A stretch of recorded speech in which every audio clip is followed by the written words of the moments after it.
솔라 피데 오직 믿음. 성가대 찬양 감사합니다. 오늘은 특별히 가사 중에 예수님처럼 바울처럼 이렇게 살 수는 없을까 하는 내용의 마음 깊이 은혜를 받았습니다.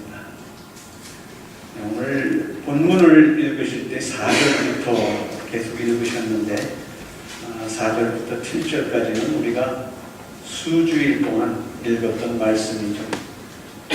오늘 말씀의 주제는 11절의 말씀입니다.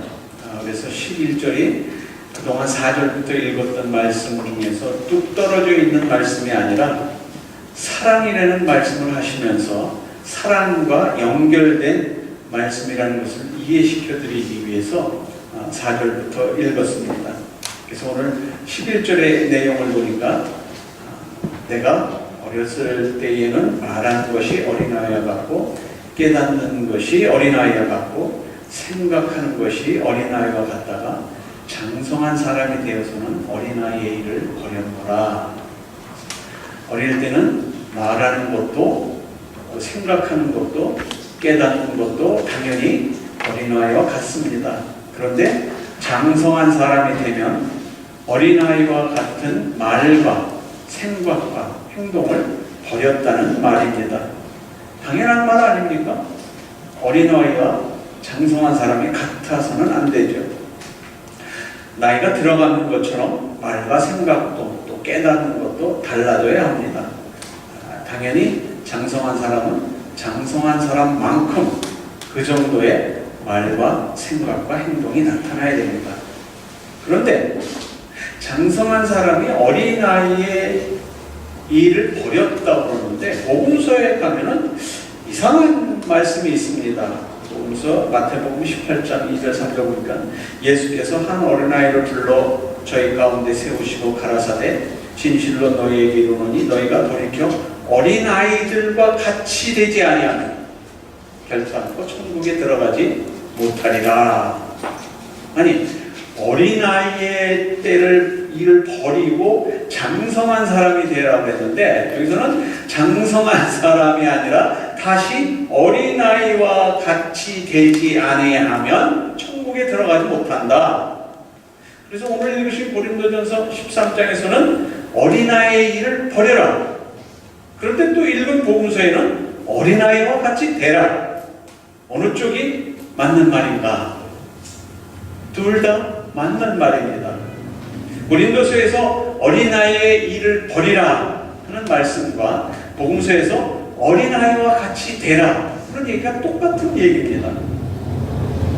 어린아이가 순진해서 착해서 성품이 본받을 만해서 어린아이와 같이 되라는 얘기입니까? 절대 아닙니다. 많은 설교자들이 그렇게 얘기를 합니다. 예수님께서 어린아이를 불러서 안으시고 너희들이 어린아이와 같이 되지 않으면 천국에 갈 수 없다. 무슨 뜻이냐? 어린아이같이 순진하고 착하고 어린아이가 순진하고 착해요? 아니에요. 절대로 어린아이가 착하지 않습니다. 그러면 제가 어린아이에 대한 부정적인 생각인가요? 아니요. 단지 어린아이는 어른이 생각할 때 어른만큼 훨씬 제약의 정도가 적을 뿐이지 순진하거나 착하거나 그 마음이 깨끗하지가 않습니다. 아기를 낳으면 아기가 배고프면 울고 오줌 싸놓고 울고 불편하면 웁니다. 그거 부모님들이 다 해결해 줘야 됩니다. 조금 자라면 애가 이기심이 생깁니다. 자기 장난감을 잡으면 안 놀려고 합니다. 다른 아이들이 그걸 뺏으려고 하면 밀치기도 하고 때리기도 하고 때로는 물기도 하고 때로는 핥히기도 합니다. 아주 굉장히 이기적입니다. 그래서 다른 집에 가가지고 자기 마음에 드는 게 있으면은 아무도 모르게 슬쩍 주머니에 넣고 오기도 합니다. 감춰갖고 오기도 합니다. 절대로 어린아이들이 깨끗하지가 않습니다. 그런데 왜 어린아이처럼 되라고 하느냐? 이 훈련되지 않은 어린아이들이 딱 한 가지가 있습니다. 뭐냐면은 그 어린아이들이 의지할 곳이 있기 때문에 훔치고, 의지할 곳이 있기 때문에 핥히고 꼬집고 깨물고 하는 거지, 의지할 곳이 없으면 절대 그런 행동이 나타나지 않습니다. 나이가 드신 분들은 옛날에 경험을 하시고, 아마 젊은 부부들은 지금 현재 경험을 하고 계실지 모르겠습니다. 아이들이 자라면 몇 살 정도 되면 이제 프리스쿨을 보내죠. 그 프리스쿨을 보낼 때 첫날 어떻든가요? 가슴이 아프죠. 안 들어가려고 눈물, 콧물 흘리고 따끔거리잖아요. 그래서 많이 웁니다. 그 부모를 떨어지기 싫어서, 안 들어가고 싶어서 많이 웁니다. 울 수밖에 없죠. 그래서 어떤 아이들은 그렇게 띄워놓기 시작해서 며칠이면 적응이 되는 아이도 있지만, 몇 주일 걸려서도 몇 주일이 지났는데도 적응이 안 되는 애들이 있어요. 그래서 차를 타고 집을 나섰을 때부터 징징거리기 시작합니다. 그러다가 학교에 가까이 가면 갈수록 울음소리가 커집니다. 너무 측은하고 안타까워서 애를 들여보내놓고 유리창 바깥에 있는 엄마가 그것에 앉아 있습니다. 그러면 애가 그 안에 들어가 있으면서도 흘깃흘깃 창문으로 앉아 있는 엄마 얼굴을 봅니다. 조금 있다가 선생이 나와서 얘기를 합니다. 이렇게 밖에 앉아 계시면 애가 절대로 안 떨어집니다. 며칠 울다가 애가 적응을 하니까 가십시오. 그 선생 말을 듣고 가슴 아프고 안타까운 그것을 지나서 애를 놓고 와버립니다. 그러면 애가 짧게는 며칠, 길게는 몇 주일, 더 길게는 한두 달 지나면 애가 거기에 적응을 합니다. 복음서에서 어린아이와 같이 되라 하면 딱 한 가지 이유입니다. 어린아이는 어른과 틀려서 자기 부모에게 전적으로 의탁을 합니다. 100%. 이제 출란아이가, 이제 프리스쿨 가는 애가 나는 내 부모가 마음에 안 들어, 나는 가출할 거야, 그런 얘기 절대로 안 합니다. 부모가 때려도 미워해도 그 부모에게 매달립니다. 왜? 의지할 데가 거기밖에 없는 겁니다.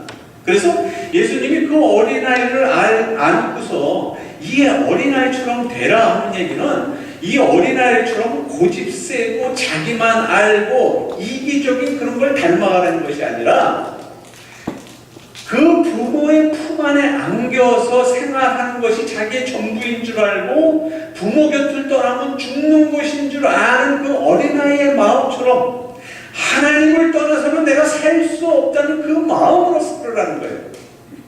우리가 그런가요?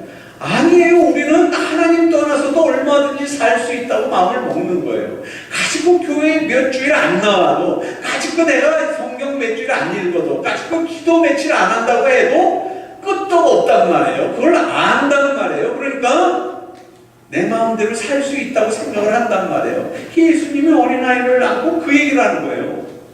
이 어린아이처럼 되라.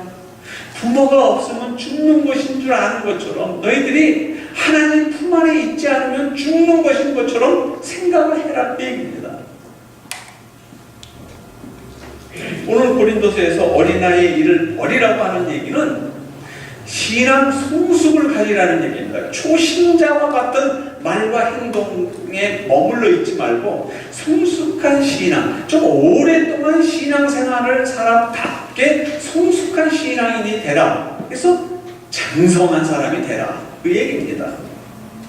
어리석은 미숙아 같은, 어린아이와 같은 그런 신앙 상태, 누가 꼭 기저귀 갈아주고 먹을 것 떨어주고 이러한 신앙 상태에 있지 말고 혼자서도 충분히 하나님의 말씀을 들으며 그 말씀대로 실천하며 하나님의 말씀에 순종할 수 있는 그런 상태까지 자라라는 겁니다. 어린아이는 어른처럼 생각하지 못합니다. 어른처럼 깨닫지도 못하고 분별력도 없습니다. 그래서 성경이 어른처럼 성숙하라는 얘기는 어린아이와 같이 분별력이 없는 성숙하지 못한 상태에 있지 말고 좀 자라라, 믿음 안에서 성숙해라, 그렇게 얘기를 합니다. 이 말씀을 고린도전서 3장에서는 이렇게 얘기합니다. 같이 읽죠. 시작. 형제들아, 내가 신령한 자들을 대함과 같이 너희에게 말할 수 없어서 육신에 속한 자 곧 그리스도 안에서 어린아이들을 대함과 같이 하노라. 내가 너희를 젖으로 먹이고 밥으로 아니하였노니 이는 너희가 감당치 못하였음이거니와 지금도 못하리라. 교인들의 반응, 신앙의 성숙함과 성숙하지 않은 교인의 반응을 쉽게 예를 한번 들어볼까요? 하나님께서 여러분의 사업을 축복하셔서 많은 이익을 남기시고 좋은 집도 사게 하시고 좋은 자동차도 사게 하시고 부유한 생활을 할 수 있도록 하나님이 축복해 주시기 원합니다. 아멘. 여러분의 가정에 여러분의 남편이, 아내가, 자녀들이 하나님의 축복을 받아서 부부가 화목하고 자녀들이 건강하게 정말 좋은 학교에 진학도 하고 행복한 가정을 이루시게 되기를 주님의 이름으로 축복합니다. 아멘. 하나님께서 여러분의 가정에 주신 축복이 주님을 기쁘시게 하는 일로 나타나서 11조를 드릴 뿐만 아니라 10의 2조, 3조까지도 드리고 더욱이 어려운 이웃을 위해서 내 것을 나누고 주님의 사업을 위해서 선교비까지 내서 하나님의 사업에 넉넉히 드리는 가정이 되기를 바랍니다. 아니 갑자기 웬 돈 얘기를 한대? 여러분이 겪는 고난과 시련을 하나님은 알고 계십니다. 우리 믿는 신자들에게 그런 고난과 시련이 다가옵니다. 아무리 부유하고 싶어도, 아무리 여유롭고 싶어도, 아무리 부자로 살고 싶어도, 아무리 편안하고 싶어도 그렇게 허락지 아니하시면, 하나님께서 허락지 아니하시면 나에게 그런 축복이 오지 않는 것 압니다. 고난과 시련이 오더라도 하나님 앞에 기도하시고 하나님 앞에 예배하는 마음, 그 예배에 빠지지 마시고 수요 예배도 빠지지 마시고 토요일 새벽 기도도 빠지지 마시고 주일 예배도 빠지지 마시고 그저 경건한 마음으로 집에 있을 때는 큐티하시고 시간적 일정한 시간이 되면 하나님의 말씀을 나와서 들으시고 찬양하시고 그렇게 해서 은혜 나누시기 바랍니다. 아니 일주일 내내 힘들게 일하다가 저녁에 잠깐 쉬려고 그러는데 어떻게 또 저녁에 나오래? 아니 토요일 낮에도 일 나가야 되는데 어떻게 토요일 새벽 기도를 나오래? 힘들게 토요일까지 일해서 주일날 그래도 와서 좀 힘을 얻고 가려고 그랬는데 좀 힘이 되는 설교 하시면 안 되나? 좀 부담되는 설교 안 하시면 안 되나? 이게 우리의 반응입니다. 그래서 우리 한국 사람의 신앙이 많이 기복신앙에 빠져 있다고 얘기를 합니다. 내 믿음의 기준이 내가 예수를 믿고 난 다음에 내 삶의 여유로움과 풍족함과 정신적인 안정이 돼야 내가 예수 믿는 보람이 있지, 내가 힘들고 어렵고 낙심되는 상태에 있으면 내가 예수 믿는 것 같지 않단 말이에요. 그래서 대한민국은 삼박자 축복 때문에, 삼박자의 축복 때문에 망한 겁니다. 세계에서 제일 크다는 교회에서 시작된 삼박자의 축복, 요한삼서 1장 2절 내 영혼이 잘된 같이 내가 범사에 잘되고 강건하기를 축복하노라. 영혼이 예수 잘 믿으면 범사가 잘되고 강건해지는 축복이 교인들에게 있을지어다. 아멘. 수십만 명의 교인이 아멘 했지만 그렇지 않으면, 내가 그 축복에 있지 않으면 나는 예수 믿는 것 같지 않단 말이에요. 내가 예수를 잘 믿었나? 왜 나는 저런 축복이 임하지 않는 건가? 예수만 믿으면 물질의 축복이 있고, 예수만 믿으면 건강의 축복이 있고, 예수만 믿으면 만사 형통하는 줄 아는데 왜 나만 만사 불통이냐 이겁니다. 믿어보니 헛것이라는 겁니다. 이런 생각을 하는, 믿어보니까 물질의 축복도 없고 건강의 축복도 없고 만사가 형통하는 축복도 없이 나는 만사 불통이더라. 여기를 떠나야 될 것인가 말아야 될 것인가, 이와 같은 신앙이 어린아이와 같은 신앙이라는 겁니다. 오늘 말씀이 그런 어린아이와 같은 신앙을 버리라는 겁니다. 왜? 이제 어제 오늘 들어온 입교인도 아니고 수년 때로는 수십 년 신앙생활을 한 사람들이기 때문에 성숙해지라는 겁니다. 옛날에는 서당계 3년이면 풍어를 엎는다고 했는데 요즘 말에는 식당계 3년이면 라면을 끓인다고 합니다. 그런데 교회를 그렇게 오래 다녔는데도, 말씀을 그렇게 오래 반복해서 들었는데도 아직까지 어린아이와 같은 미숙아 상태에 있단 말이에요. 아직도 떠먹여줘야 되고, 아직도 갈아입혀야 되고, 기저귀를 갈아줘야 되는 그런 형편에 있는 신앙인이 보인다는 겁니다. 이런 상태에서 벗어나서 성숙한, 혼자서도 충분히 신앙생활을 하고 누구의 간섭도 받지 않고 나 홀로도 충분히 하나님과 1대1의 인격적인 관계를 가질 수 있는 관계로 바꿔지라는 거죠. 그럼 다 그렇게 어린아이와 같은 신앙인들만 있습니까? 아니요, 그렇지 않습니다. 신앙이 깨끗하게 아름답게 잘 자란 교인들도 있습니다. 말씀을 잘 듣고 하나님 앞에 순종하는 신앙인들이 너무 많습니다. 그런데 그런 사람은 조용히 성숙된 신앙의 자세로, 겸손한 자세로 하나님을 바라보며 그렇게 성숙되지 않은 사람을 품고 그 사람을 위해서 기도하고 그렇게 신앙생활하니까 안 보이는 거예요. 있는지 없는지 다 안 보이는 거예요. 교회에서 떠들고 말씀 부리고 교회를 가르고 장로와 목사가 불화하고 이런 사람은 교회에서 직분을 받았음에도 불구하고 성숙지 못할 때가 항상 교회 안에서 분란이 일어나는 거예요. 신앙은 자라야 합니다. 성숙한 모습으로 자라야 합니다.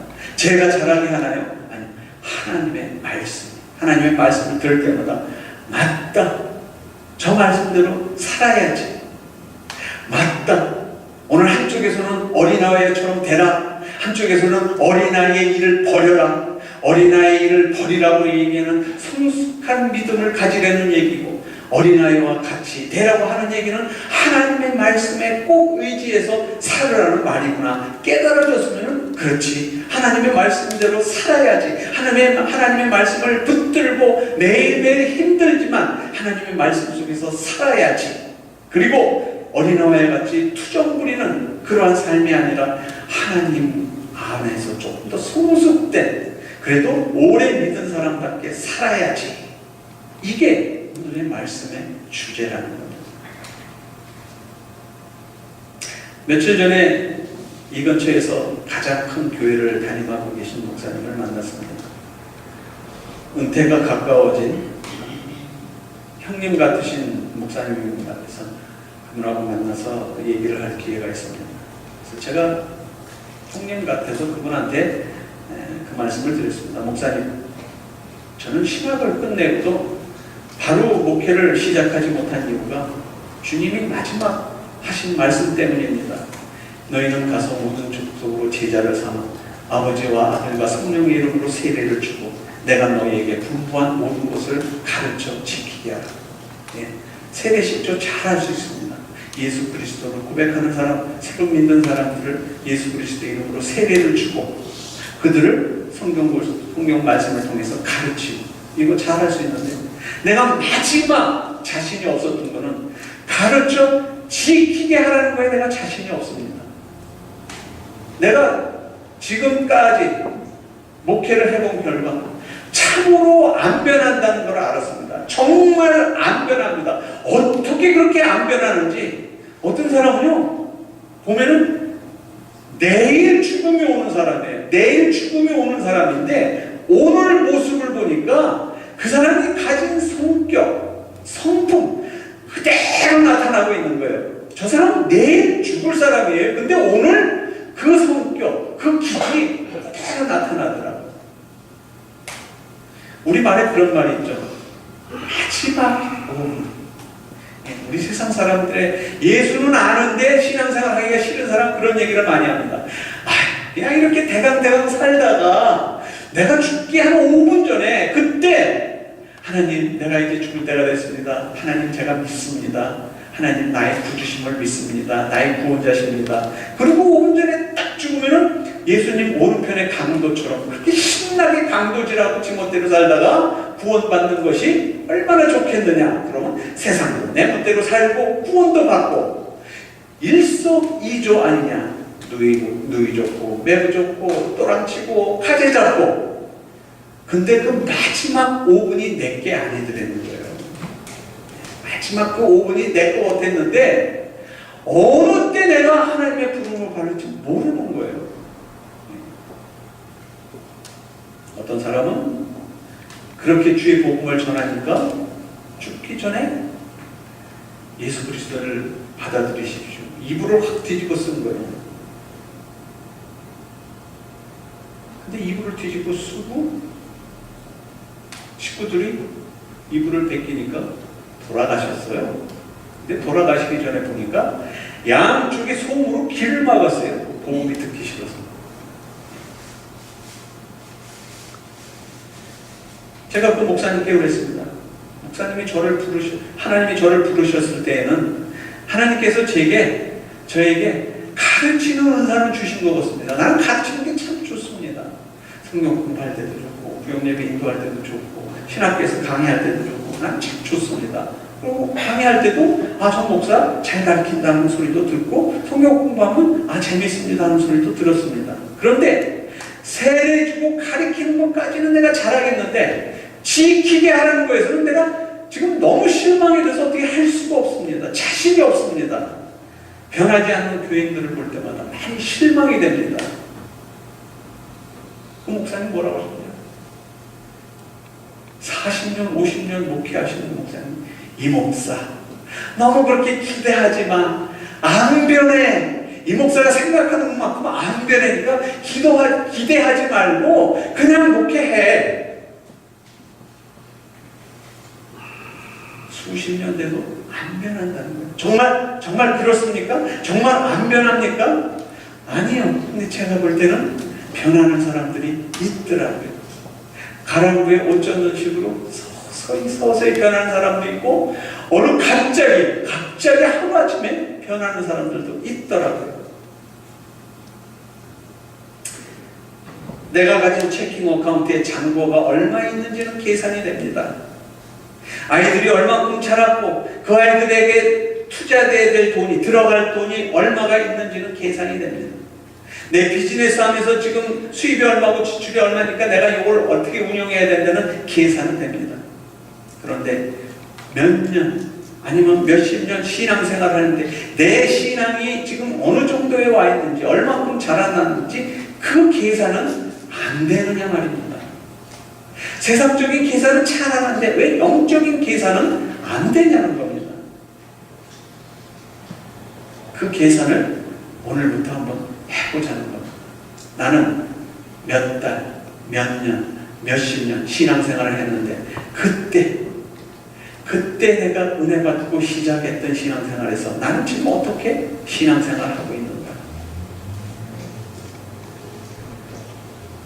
노루 때린 막대기 10년을 고아먹는다고 옛날에 한번 은혜 받았고 내가 옛날에 그렇게 은혜 받았는데 이것만 생각하시지 말고 지금 내가 하나님 앞에 어떻게 돼 있냐는 겁니다.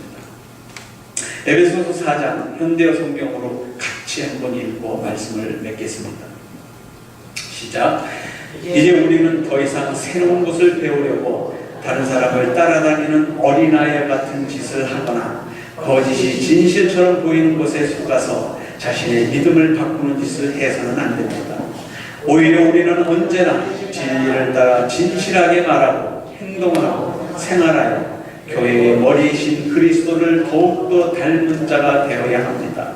그리스도의 지위에 따라 온 몸이 서로 완전히 어울려서 각 지체는 각기 다른 지체를 도와야 합니다.